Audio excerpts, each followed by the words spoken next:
Hi guys, Tino777 back again. This time I thought I would do a video response to Ninjabearhug's video.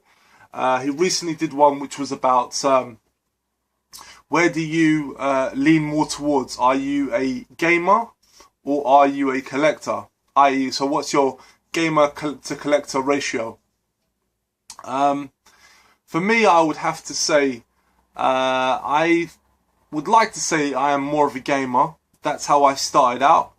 When I started picking up games, it really was just about picking up. I mean, I've always been buying games. I've always had consoles, but when I got into retro gaming again, it was just all about buying games that I'd missed out on as a kid.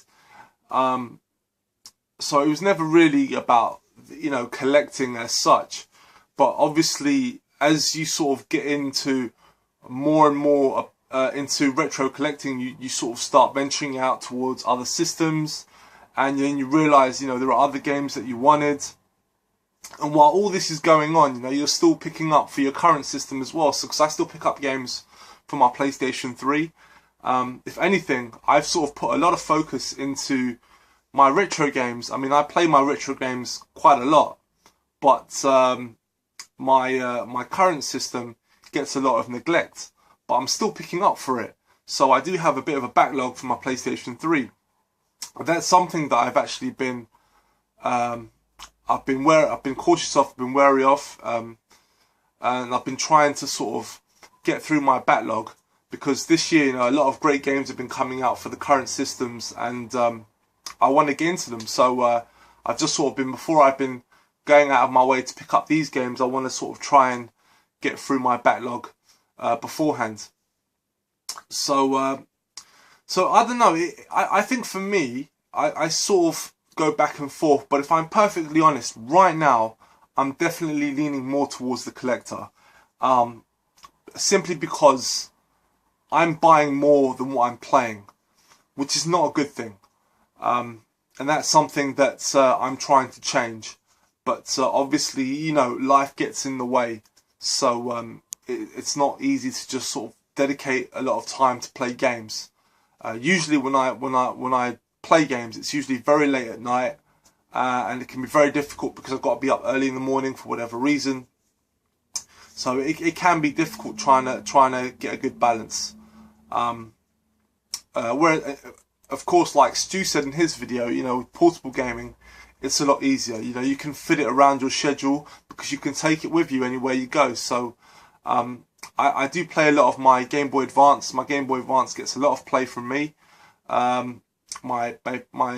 PSP as well, and of course my DS. In terms of home consoles, my Mega Drive and my Super Nintendo get a lot of play, just because of where they're set up. I can generally just sort of put them on for quick bursts, whereas my current gen games, they take a little bit more time to play, so I can't just sort of turn them on for quick bursts. Generally I have to set some time aside if I want to get into my current gen games. That's mainly because my preference in current gen games tend to be more story orientated, so they just take a lot longer to get going.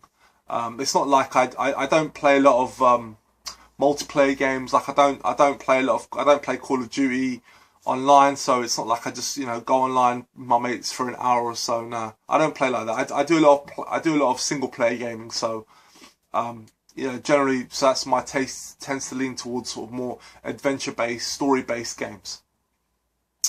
So that's it. That was my response to Stuart, aka Ninjabearhug. I would like to say that I would like to walk a fine line, sort of be right in the middle between a gamer and a collector. But I'm trying to lean more towards the gamer. I mean, naturally, I do pick up games, of course, but I'm wary of going overboard with it, because it is very easy to get caught up in buying plenty of games.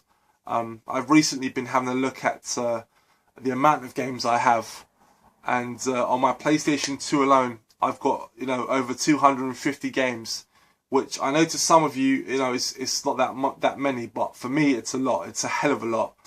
of games for one system. So I'm just sort of being more conscious of how many games I'm buying now. I've always been more strict with what I buy. No, I try not to buy filler titles, you know, because I'm not going for any full collections. So fillers don't appeal to me. But you know, obviously you do pick up games on impulse now and again, simply because they're cheap. You know, you find them mildly interesting, so you just pick them up because they're £1 or whatever. But with my PlayStation 2 collection, I'm trying to put an end to that. I don't pick up games on impulse.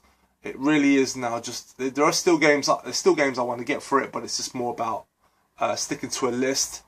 And the same goes for a lot of systems. Some systems I've pretty much stopped almost altogether, and I'm just simply buying some import variations or whatnot. Like my PSP, for example, I've got a lot of games on the PSP, and I've just chosen to focus on the odd import game, but otherwise I've stopped buying for it. So that's it. Thanks very much, Stuart, for this video. I'm glad I could do a video response. It's great to see you come out with a community question. Oh, and congratulations, Stuart, on becoming a father again.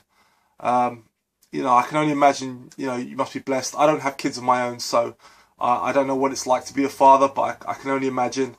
And I'd be very excited. So congratulations again, mate. I wish you all the best.